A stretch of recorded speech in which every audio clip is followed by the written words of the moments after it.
اسلام ایک کامل مکمل دین ہے اور اسلام نے ہر چیز کی تعلیم دی ہے اور ہر راستے میں ہماری رہنمائی فرمائی ہے۔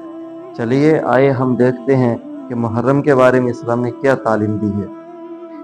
اسلام نے محرم کے بارے میں 2 چیزوں کی رہنمائی فرمائی۔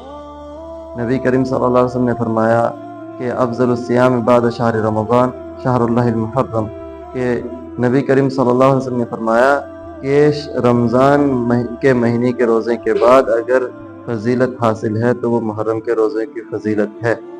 اور نبی کریم صلی اللہ علیہ وسلم کی ایک حدیث میں ہے کہ نبی کریم صلی اللہ علیہ وسلم نے روزہ رکھا 10ویں تاریخ کو محرم کے، تو صحابہ کرام میں سے کسی نے کہا یا رسول اللہ اس دن کے تو یہودی بھی تعظیم کرتے ہیں۔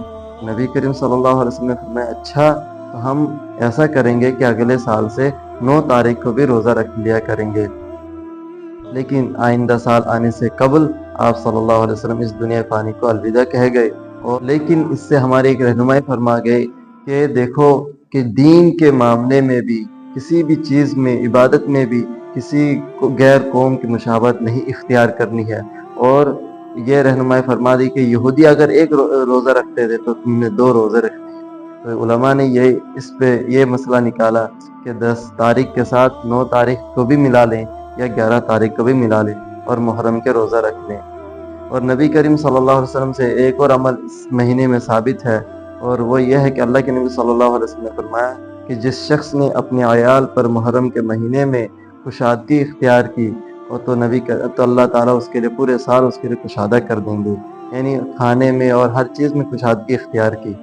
لیکن علماء احادیث میں کا جو ہے اس حدیث سند میں اختلاف ہے کہ سند کو ضعیف قرار دیا گیا ہے، لیکن پھر بھی ضعیف احادیث کو فضائل کے باب میں قبولیت حاصل ہے، اس بنا پر یہ حدیث بھی معمول میں لایا جا سکتا ہے۔ لیکن آج کل ہم اس دور فتن میں دیکھتے ہیں کہ جس حدیث میں ضعف بھی ہے، جس کی سند کمزور ہے، اس حدیث کو ہم اگر عمل نہ کر پائے تو ہم یہ سمجھتے ہیں کہ ہمارا بہت بڑا نقصان ہو گیا ہے۔ اور جس حدیث کے سند میں کوئی کلام نہیں، جس کے بارے میں کوئی کسی کا اشکال نہیں، اور نبی صلی اللہ علیہ وسلم کا خود اس پر عمل رہا ہے، یعنی روزہ رکھنا، اس کا کسی کو کوئی پرواہ ہی نہیں اور کوئی روزہ رکھنے کی خواہش بھی نہیں۔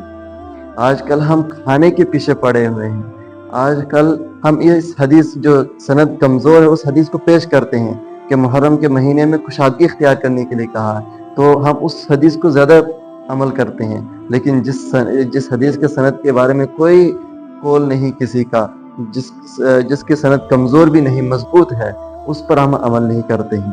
کیا ظلم ہے یہ احادیث کے ساتھ، نبی صلی اللہ علیہ وسلم کے عمل کے ساتھ؟ کیا ہم ایسا نہیں کر سکتے تھے کہ ہم روزہ بھی رکھیں اور کشادگی بھی اختیار کریں؟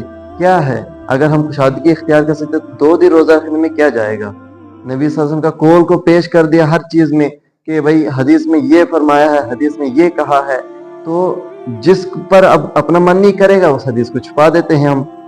یہ بہت بڑا ظلم اور ناانصافی احادیث کے ساتھ بھی، نبی صلی اللہ علیہ وسلم کے اعمال کے ساتھ بھی، جو نبی صلی اللہ علیہ وسلم کا معمول تھا ہم اس کو چھوڑ بیٹھے ہیں، اور جس کے بارے میں کلام ہے محدثین کا اس پر ہم عمل کرنے کے لیے دوڑ پڑتے ہیں۔